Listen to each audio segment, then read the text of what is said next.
ating package made in China. Oh, marami ito.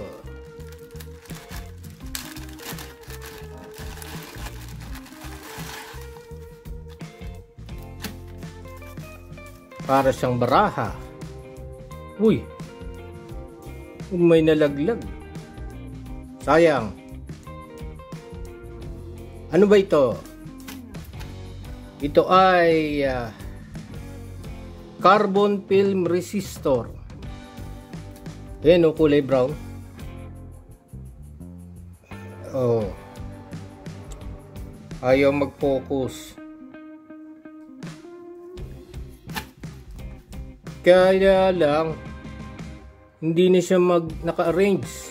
Ayun o, 10K. 10K. Oh, naka siya, nakalagay sa papel. 1, 2, 3, 4, 5, 6, 7, 8, 9, 10, 11, 12, 13, 14, 15, 20 pieces, isang ano, 10K. Hindi siya naka-arrange kasi ang value nito 1 ohm up to 10 mega ohm. Hindi na naka-arrange eh, nagkahalo-halo na. Oh, ba, i-arrange muna natin 10K.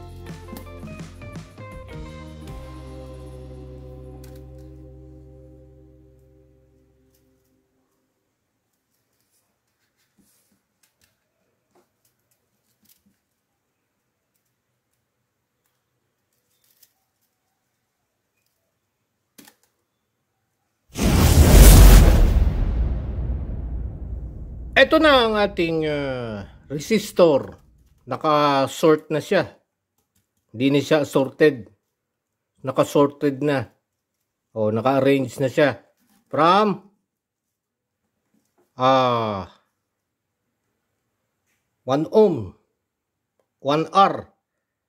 Eh, walang ohm sa ano eh, makinilya eh. Sa computer, 1 R, 1 ohm. Diba? At yung dulo, yun o. 10 mega ohms. Diba? 10M. Lagay na natin sa plastic. Delikadong magka gulo-gulo na naman, diba? Aba, bakit masikip? Sumikip na siya. Nagkaroon na ng hangin. Oh. Madali na siyang gamitin. Di ba? Nakasort na. Oh, ganyan lang yan.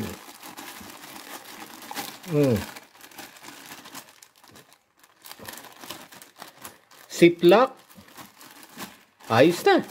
Di ba? Eh, paano ba magbasa niyan? Teka. Pamababasa yan, nakakulong na. Meron pa tayo dito. Oh. Mga resistor din yan. Diba? Carbon film. 10K. 20K. Asan na yung 10K? Wala na. Ubus na.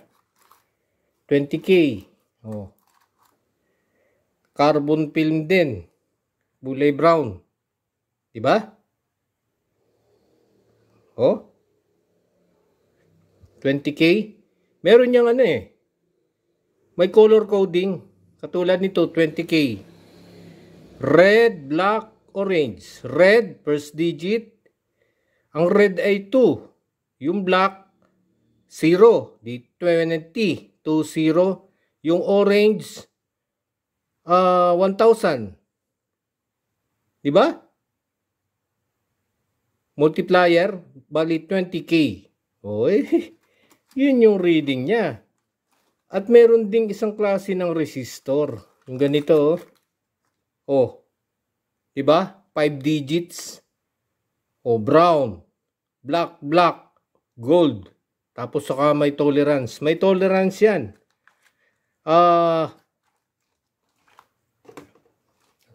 O yan, yun yung ano, may 1 watt, 1/4 watt yung ating, ito yung naka-plastic, 1/4 watt. Merong 1 watt. Ito 1 watt, oh. Ganito kalaki. 1 watt. Habang tumataas yung wattage, lumalaki yung resistor. Di ba? Meron din isang klase pa ng resistor. Oh. Di ba? Oh, yan. Ceramics type, 5 watts, 0.22 ohms J. Ito, 1 watt. Carbon film type. Malaki na. Di ba? Merong 1/2, may 2 watts. Ito, 2 watts. Ayun, mga 2 watts yun. Teka, nasan yun? Hindi kita. Ito, 10 watts. So, maraming klase. Katulad nito, yung kulay blue. Diba? Kulay blue. Yan, oh. Gamit ko rin yan. Siya ay mas maganda, precision type. Pero binili ko carbon, mas madaling basahin yung coding niya. Yung kanyang color code. Ito 5 digits, 22 ohms. Sa ginagamit yung blue, mas precise yan. Precision. Tsaka hindi madaling mag-init. Meron siyang color coding dito. Yun o. Color.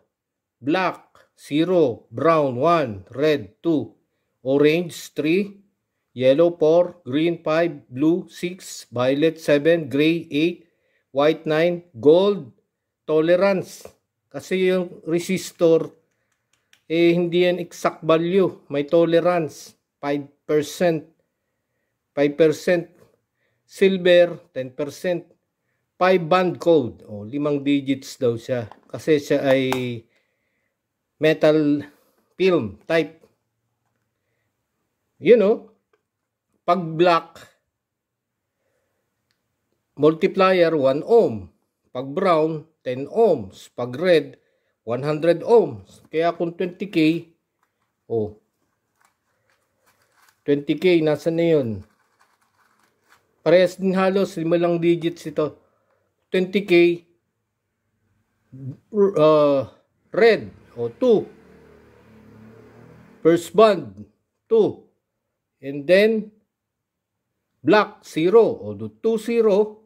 Yung pangatlong code, multiplier. Dito, may third band pa siya. Wala na yung third band. Multiplier ay orange. Yung orange, 1K o 1,000 ohms. So siya ay 20, 1K o 20K. Kaya siya ay yun. 20K. Diba? Oh.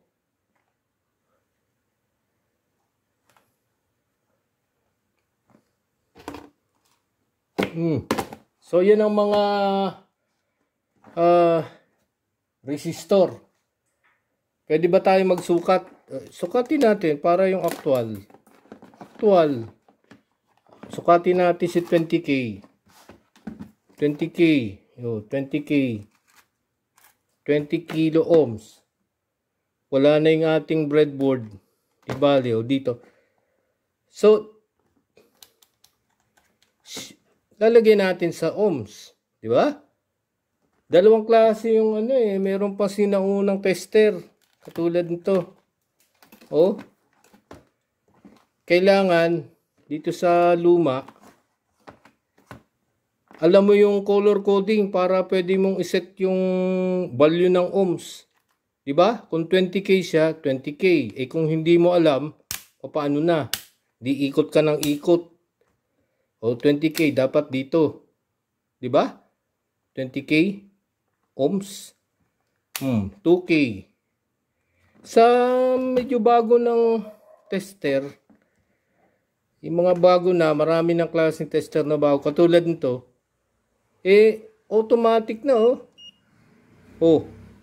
automatic niyang mariread yung 20K. Tingnan natin, ha. Nakaset na siya sa ohms. 20K. So, may idea ka na kung anong value na resistor kung marunong ka ng color coding. 2, 0. 1,000, 20K. Sa tingin mo, 20K. O, ayan, 20K. Ayan, 18.89. Di ba? O. 18.5K. Hindi siya eksaktong 20K kasi may tolerance. Hindi eksakto yung value. Wala namang perfect na electronics. Ayun, mas maganda yung basa niya kung wala sa kamay. 20K. Magandang basa niya. 20K. Di ba? Kaysa yung hinahawakan, ayun, 20.03K. Doon sa luma,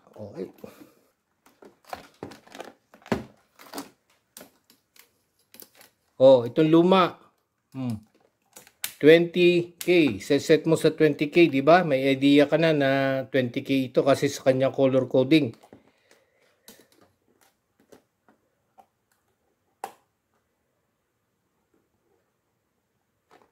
Ayun, 19.99 kilo ohms. Mas maganda yung reading nung ating clock automatic